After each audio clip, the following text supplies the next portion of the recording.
Ndër të tjera do ndiqni, një qytetar nga Fieri raporton se ka bler një shishe qumësht të Erzeni, e cila ishte prishur me gjithsa fati skadencës nuk ishte kaluar. Qumështi kishte marrë konsistencën e kosit dhe nuk ishte i lëngshëm, duke nxjerrë në pa probleme me kushtet e ruajtjes dhe transportit. Autoritetet duhet të ndërmarrin masa për të garantuar sigurinë dhe mbrojtjen e konsumatorëve. Arbian Mazniku, ish nënkryetari i Bashkisë së Tiranës, është nën hetim nga SPAK për abuzime me detyrën dhe tenderat të dyshuar të pavërtet përfshirë rikonstruksionin e rrugës Xhon Belushi. Hetimet janë zgjeruar për lidhjet kontraktuale me restorantin The Home, të cilin e menaxhon bashkëshortja e tij Marinela Lika, dhe për dyshimet për shpërdorim fondesh publike. Ky restorant është gjithashtu në hetim për një borxh për 27 milion lekësh, të cilin duhet ta paguajë sipas vendimit të drejtorisë së tatimeve.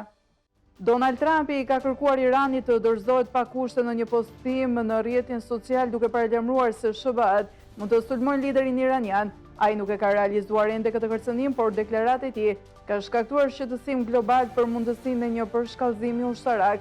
Kjo ka ngritur alarmin për pasoja të mundshme në marrëdhënien ndërkombëtare.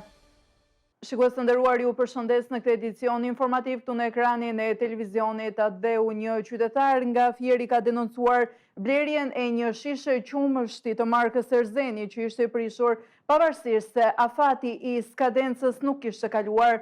Qumështi kishte marrë trajtën e kostit dhe nuk ishte i lëngshëm, duke ngritur shqetësime për kushtet e ruajtjes dhe transportit të produkteve ushqimore, konkretisht të këtij produkti të kompanisë Erzeni. Një qytetar nga Fieri ka ngritur një shqetësim serioz për sigurinë ushqimore, duke denoncuar një rast ku qumshi i markës Erzeni ishte i prishur në momentin e blerjes, pavarësisht se afati i skadencës nuk ishte kaluar. Ditën e sotme, qytetari ka bler një shishe qumshti në një market në lagjen 15 tetor në Fier, por gjatë rrugës për në shtëpi, ai ka vënë re se qumshti kishte marrë trajtën e kosit, ndonse nuk ishte zgjerë dhe etiketa tregonte se ishte ende brenda afatit të përdorimit. Në paketim shkruaj se skadon më 19 qershor, por ishte bërë kos që sot. Nuk ishte i lëngshëm si qumshti, por krejtësisht i trash, tha qytetari duke cilësuar rastin si skandaloz.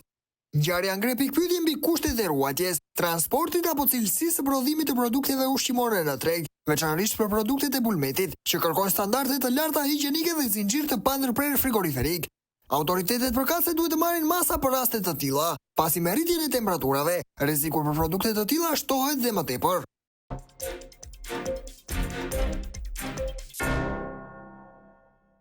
Banorët e Kavajës po përballen me mungesë ujë pasi ujësietësi Kavajës ka kaluar Durrësit, duke krijuar një vështirësi për familjet e zonës. Qytetarët ankojnë se prioriteti jepet furnizimit të bizneseve dhe qytetarëve të Durrësit, ndërkohë që Kavaja është lënë pas dore. Ata kërkojnë ndërhyrje urgjente të zgjidhjes së këtij problemi. Në redaksin tonë ka mbritur një denoncim lidhur me ujin në qytetin e Kavajës, një element tejet kryesor kurdoherë, por kryesisht këto ditë të nxehta të verës. Një qytetar shkruan se që në momentin kur ujësjellësi i Kavajës i ka kaluar ujësjellësit të Durrësit, banorët e Kavajës po përballen me mungesë të ujit në çezmat e tyre. Përshëndetje, dua të ngrej një shqetësim me ujin në qytetin e Kavajës, që në momentin që i ka kaluar ujësjellësit të Durrësit, po vuajnë për ujë, edhe pse depot i kemi afër, uji nuk vjen. Dhe ujësjellësi po ja çon ujin bizneseve të Durrësit, për qytetarët s'po e vret mendjen, shkruan qytetari në denoncimin e tij. Pavarësisht se depot e ujit ndodhen shumë pranë zonës ku banon, uji pothuajse nuk vjen fare, duke krijuar vështirësi të mëdha për familjarët dhe banorët e lagjes. Banori thekson se prioritet po u jepet furnizimit të bizneseve dhe qytetit të Durrësit, ndërsa qytetarët e Kavajës ndihen të neglizhuar dhe të lënë pas dore.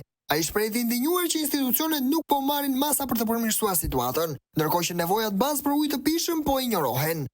Qytetari kërkon ndërhyrje urgjente nga autoritetet përgjegjëse për të garantuar që uji të shpërndahet në mënyrë të drejtë dhe të barabartë dhe që komuniteti i Kavajës të mos trajtohet si qytet i dorës së dytë. Ai apelon për zgjedhje konkrete dhe transparencë në menaxhimin e këtij shërbimi jetik. Prej më shumë se një javë në Bashkinë e Tiranës mungon sistemi dhe qytetarët nuk marrin shërbimin e kërkuar. Njerëzit presin me orë të tëra në kushte të vështira, ndërkohë që nuk ka asnjë sqarim zyrtar. Qytetarët kërkojnë zgjidhje urgjente dhe transparencë nga autoritetet përkatëse. Prej më shumë se një javë në Bashkinë e Tiranës mungon sistemi dhe askush nuk jep një shpjegim të qartë për situatën. Qytetarët që paraqiten për të marrë një certifikat apo një akt lindje Përballen me dyert të mbyllura dhe me përgjigje të përsëritura që i shtyn të rikthehen ditë pas dite, çdo herë u thuhet të vinë nesër të premte javën tjetër, por pas një siguri. Ndërkohë njerëzit presin në radhë për orë të tëra, shpesh në ndjellin përvolues, ka të moshuar me shkop, gra me fëmijë të vegjël dhe qytetar që kanë lënë punët për të zgjidhur dokumentacionin e tyre bazë. Situata është absurde dhe përçmuese për qytetarë që kërkojnë vetëm të përmbushin një të drejtë të tyre themelore të marrin shërbimin pranë Bashkisë së Tiranës. Qytetari kërkon zgjidhje të menjëhershme. Nëse ka një problem teknik, qytetarët duhet të informohen qartë dhe të zgjidhet pa vonesë. Mosprania e punonjësve dhe mungesa e përgjegjësisë nuk mund të justifikohen më. Kjo situatë kërkon reagim dhe ndërhyrje urgjente nga autoritetet për të garantuar një shërbim publik minimal dhe dinjitos për qytetarët e Tiranës. Një rast abuzimi me kredinë e butë të Bashkisë Tiranë ka dalë në dritë, ku administratorja Trëndelina Bala dyshohet se ka përfituar kredi për djalin e saj. Ky veprim ngresh shqetësime për favorizim dhe përdorim të postit zyrtar për përfitime personale. Qytetarët kërkojnë hetim dhe transparencë për kriteret e përzgjedhjes së marrjes së kredisë së butë nga ana e Bashkisë së Tiranës. Një rast i dyshuar abuzimi me skemën e kredive të buta të Bashkisë Tiranë ka dalë në dritë dhe në qendër është administratorja e njësisë administrative numër 1 Trëndelina Bala Jaku. Sipas denoncimit nga një qytetar, Bala në bashkëpunim me strukturat përgjegjëse të bashkisë ka përfituar në mënyrë të padrejtë kredi të butë për djalin e saj Leonardo Edmond Jaku. Ky veprim ngre dyshime serioze për favorizim dhe përdorim të postit zyrtar për përfitime personale, në një kohë kur qindra familje në nevojë presin me vite në radhë për të përfituar nga programi i strehimit. Qytetarët kërkojnë hetim dhe transparencë për përfituesit e kredive të buta dhe kriteret reale të përzgjedhjes, pasi ata që kanë më tepër nevojë po lihen në mëshirë të fatit. Denoncimi i qytetarit, përshëndetje, duhet të denoncojë një rast për përfitimin e kredive të buta të Bashkisë Tiranë, konkretisht njësia administrative 1. Administratore zonja Trëndelina Bala Jaku. Zonja Jaku në bashkëpunim me strukturat përgjegjëse të bashkisë i japin kredi të butë djalit të kësaj të fundit, Leonardo Edmond Jaku.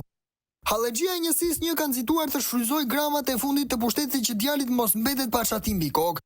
Shpresojmë të ketë ndihmuar dhe banorët e zonës dhe jo vetëm të afërmit e saj. Arbian Mazniku, ish nën kryetari i Bashkisë së Tiranës, është nën hetim nga ana e SPAK për dyshime për abuzime me detyrën, por jo vetëm edhe tenderave fiktiv. Përfshiri konstruksionin e rrugës Gjon Belushi. Hetimet janë zgjeruar për marrëdhëniet kontraktuale edhe me restorantin The Home, pronë e bashkëshortes së tij, Marinela Lika, e dyshuar për abuzime me fonde publike. Restoranti është në hetim dhe ka një detyrim për të paguar prej rreth 27 milion lekësh vendimi marrë edhe nga drejtoria e tatimeve. We rise together, we fall together. Ngrihemi bashk, rrëzohemi bashk. Ka qenë dikur motoja e G99-çave, që u përdhos në momentin kur Arbian Mazniku, që përflitet në rrethet e ngushta shoqërore bashkiake, i maskuar si Nesti Angoni, u emërua ministër nga Rama. Duket se Lali i lëshuar, i cili ka kaluar nga një politikan me peshë në një tiktoker pasqelie, do e marrë me vete fundosësin e tij. Ministri i shtetit për pushtetin vendor dhe ish nënkryetari i Bashkisë Tirana Arbian Mazniku është vendosur zyrtarisht në hetim nga prokuroria e posaçme, shkruan gazetari Elton Qyno. Fillimisht hetimet ndaj Maznikut u përqendruan në tendrat e Bashkisë Tiranë dhe dyshimet për abuzime me detyrën. 3 muaj para zgjedhjeve parlamentare, agentët e byros kombëtare të hetimit ushtruan kontroll në banesën e tij. Nuk dihet ende se çfarë është sekuestruar, por burime për mediat konfirmojnë se një çështje e re pritet t'i kalojë SPAK-ut nga prokuroria e Tiranës për shkak të mos kompetencës. Në kuadër të kësaj dosje, Mazniku është marrë në pyetje për një tender të dyshuar fiktiv që lidhet me rikonstruksionin e rrugës Gjon Belushi në zonën e Freskut, kohë kur ai mbante funksionin e nënkryetarit të bashkisë. Por hetimet nuk ndalen këtu. SPAK ka zgjeruar fokusin edhe në marrëdhëniet kontraktuale mes Bashkisë Tiranë dhe restorantit The Home, një subjekt në bashkëpronësi të bashkëshortes së Maznikut, Marinela Lika.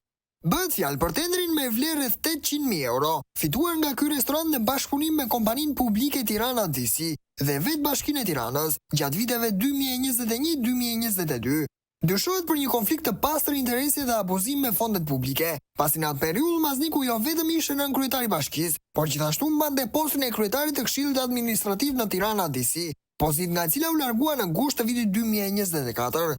Sipas hetuesve, është pikërisht ky pozicion që Mazniku ka lejuar lëvrimin e fondeve në favor të restorantit që bashkë menaxhohej nga bashkëshortja e tij, një skem që kujton modelin e përdorur nga ish ministri Ilir Beqaj me rastin e restorant Gzona.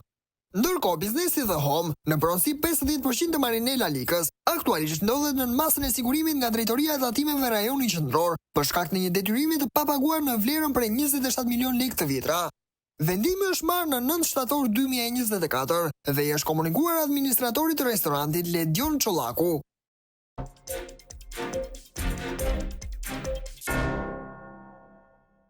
Donald Trumpi ka kërkuar Irani që të dorëzohet pa kushte në një postim në rrjetin e tij social. Ai ka paralajmëruar se Shtetet e Bashkuara të Amerikës mund të sulmojnë liderin iranian, por ende nuk e ka bërë. Deklarata ka shkaktuar shqetësim ndërkombëtar për mundësi për shkallëzimi ushtarak. Presidenti i Shteteve të Bashkuara të Amerikës, Donald Trump, ka lëshuar një ultimatum të drejtë për drejtë ndaj Iranit në një kohë kur tensionet me Izraelin po rriten ndjeshëm.